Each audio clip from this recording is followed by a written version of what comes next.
Hey everybody, I'm Ben from the Bonehead Podcast and welcome to episode 1 of the SWTC Show.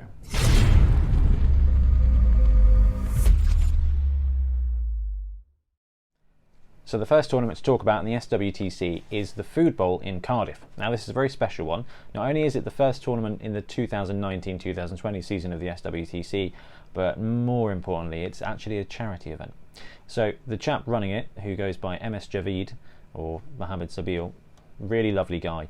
The whole premise of this tournament is it's taking place to create money towards the Cardiff Food Bank, which is fantastic.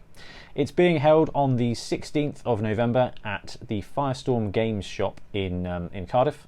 I've been told, and I know we spoke about this in the podcast, that that's a really good venue for lots of events. On the day of Foodbowl, there's the Blood Bowl tournament, but there's also a Necromunda tournament and I think a War Machine and Hordes that's being run, again with the same premise of generating money for charity. So let's talk about the format. It's a 4-game day. So it starts at 9 o'clock, first game at 9:15. Each game has 2 hours time limit, which is kind of normal for tournaments. Some go 2:15, 2:30, but I think 2 hours will be absolutely fine. The idea is to finish about 6:30 for 7 o'clock and get all those prizes, and there is going to be a raffle as well. As for prizes on the day, there's first place, the Foodbowl winner, there's runner-up, there's third place, there's most touchdowns, most casualties, which does include any injury that goes to your opponent's injury box, even if it's just passing through. So that basically means regen. Counts towards the most casualties, so that'll be any injuries, so that's surfing, fouling, everything. So really just go to town and don't be charitable at this charity event, just pile on. Talking of pile on, they're using the 2016 rules, I think, to get new players in, and you will see that quite a lot, I think. The scoring system, really straightforward one. 3 points for a win, 1 point for a draw, no points for a loss, and tie-breaking will be done on strength of schedule, followed by net touchdowns and net casualties. So the more touchdowns you get, the better your tiebreakers will be, as well as winning. So could see a kind of tilt towards the agile teams here. Talking of teams, the team build is going to be 1100 and it's using the ATV building system from the Denmark, from Blood Bowl Denmark. So the ATV is all teams viable. So he's got links on the event to this, and not only is there a list of the team build regulations, which we'll briefly touch on, there's actually a really great little spreadsheet. So I've built a team and I'll talk about that in just a moment. So every team gets 1100 to build. You've got to have 11 players before you can have the stars, and there's 6 tiers, and only tiers 2 through 5 and 6 can have stars. You get extra skills. So looking at the ATV rules, the tier 0 teams are Dark Elves, Lizardmen, Shambling Undead and Wood Elves. They get 6 normal skills. Tier 1, Amazon, Bretonnians, Chaos Dwarfs and Dwarves get 6 and 2 gold bars. We'll touch on those in a moment. Tier 2, Necromantic, Norse, Orcs and Skaven. They get 7 normal skills and 2 gold bars. Tier 3, Chaos Renegades, Elven Union, Human, 7 normal skills and 4 gold bars. Tier 4, Chaos Chosen, High Elves, Khemri / Tomb Kings, Nurgle and Slann, 8 normal skills and 4 gold bars. Tier 5, Underworld, Khorne and Vampires, 9 skills, normals, and 4 gold bars. And Tier 6, where you want to be, Goblins, Halflings, Ogres, 9 normal skills and 7 gold bars. So, gold bars. So some of the tierings have gold bars allowed to them. 1 gold bar you can spend and get 20k extra to build your team. So rerolls, players, whatever. Could be useful to increase a position or from a lineman. 1 extra skill on your team list costs 2 gold bars. So all the tierings, so tier 1, tier 2 have 2 gold bars, which can be used basically to get an extra normal skill. 0 to 3, so you can upgrade up to 3 normal skills that are taken on your team to a special skill for 1 gold per upgrade.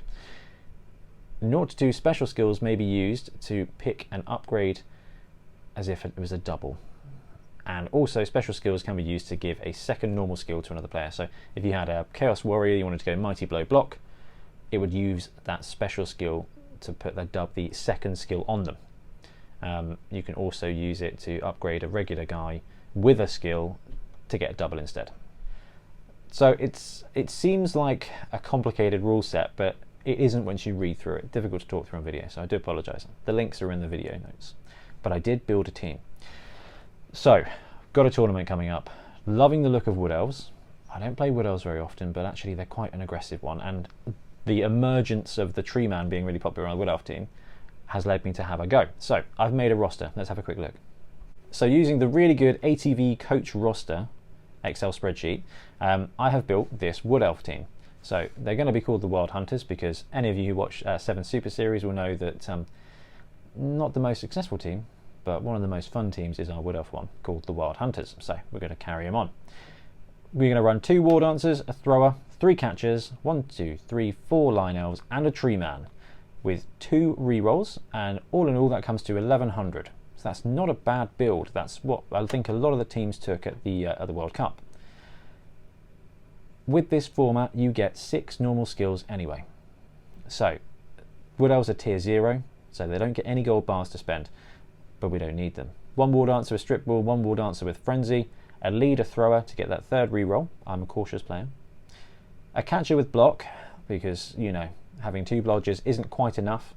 A Line Elf with Kick, because I am a huge fan of Kick and want to try and press the advantage of the War Dancer. If you can drop that ball close to the line of scrimmage, if they can't secure it in that first time, you run in there, grab it with a Wood Elf, well, with any Wood Elf to be fair, but a War Dancer, you know, specifically, and off you go to the races.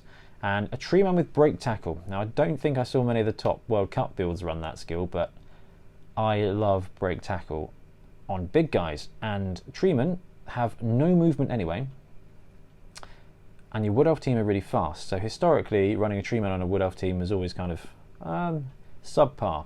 Apparently it isn't, because the top teams of the World Cup took it. But I think having Break Tackle to free up that Tree Man and make him, keep up with the team, albeit at 1/3 of the speed, could be really useful. And plus, Edge 6 breaking into a cage, if it happens, is really useful. So that would be what I would run if I was going to this event. Unfortunately, I can't make it because my November schedule is absolutely slammed. But it sounds like a great event. Let me know if you're going, let me know what you're running, and let me know what you win, because we have donated a team and a bunch of bonehead loot, so buttons and dice and things like that, just for the guy running it to give out, because we think it's a really good event. Also, it will be the first opportunity to win an SWTC trophy. They're on their way to me right now. When they get here, I'll be forwarding them straight to Foodbowl, so hopefully it'll be there in time for the 2019-2020 person, whoever wins, to take that first SWTC trophy of the year. What I'll do is, after the event, I'll catch up with the TO, get those ratings, update the list, and we'll have the first breakdown of the standings for the SWTC. Anyway guys, thanks very much for joining me. Have a great tournament, and we'll see you again soon.